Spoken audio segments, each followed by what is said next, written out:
Beth coming to you again from the Constitutional in Farsley. Thank you so much for clicking on this video, and thank you for all your likes and comments on last week's video. I really enjoyed reading through them all and hearing what you thought of the Michelada cocktail.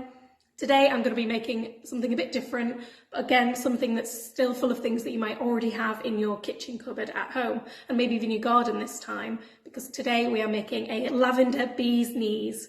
For ingredients this week I have some fresh lavender, a lemon, some honey. If you don't eat honey, that's fine, you could use agave syrup. Got some Bombay Sapphire gin, whatever gin you've got in will be fine though. And some lavender sugar syrup, which I'm going to show you how to make now. For your sugar syrup, all you'll need is a pan, a wooden spoon, a strainer, a glass container that's sealable, a cup of water, a cup of sugar, and some fresh lavender. So with your syrup, the first thing you want to do is pop your cup of water into your saucepan. We're going to set that on, and we're going to keep that at a medium heat until it's simmering. Once the water's simmering, we can add our cup of sugar. I'm just using granulated sugar here. If you've got a fancier sugar, feel free to use that. And stir that in.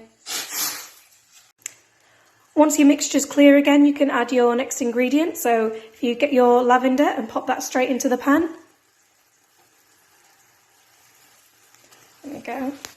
And this is going to smell really amazing. Depending on how strong you want your syrup to be, you can infuse this for as long or as little time as you like. I'm going to infuse it for a good few minutes because I really want this to come through in the drink later on. Next, I'm going to decant the mixture into the jug that we're going to be able to keep it in. I'm using the sieve and the top of the jug here to make sure none of the lavender leaves get into the mixture.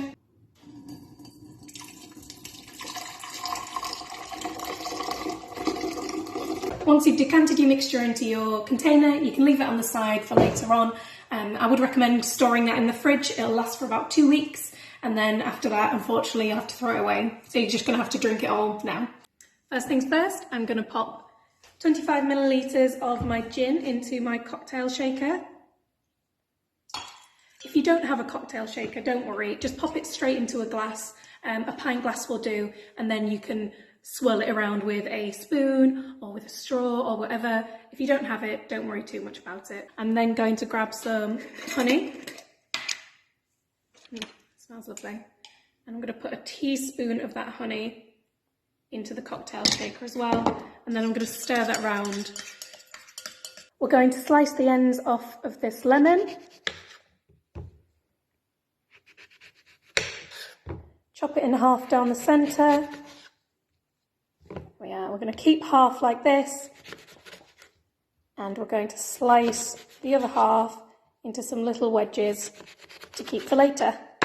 Now I'm going to squeeze a quarter of this lemon into my mixture here. Don't worry about getting any pips in there because we're going to strain this later on anyway. Now I'm going to fill up my mixer with ice all the way to the top. Get nice and cold there. Stick the top on and give it a good shake. And now we're going to see the whole thing come together. So I want you to take a little sieve or something that you can strain through, pop it into the top of your glass. There you go. And I'm going to strain this straight into the glass. To garnish this, I've added ice, a wedge of fresh lemon, and a little bit of lavender that I saved from earlier. And there we have it, your bee's knees cocktail. Thank you so much for watching this video. Let me know in the comments below if you do decide to make this, and I will see you again next week. Bye.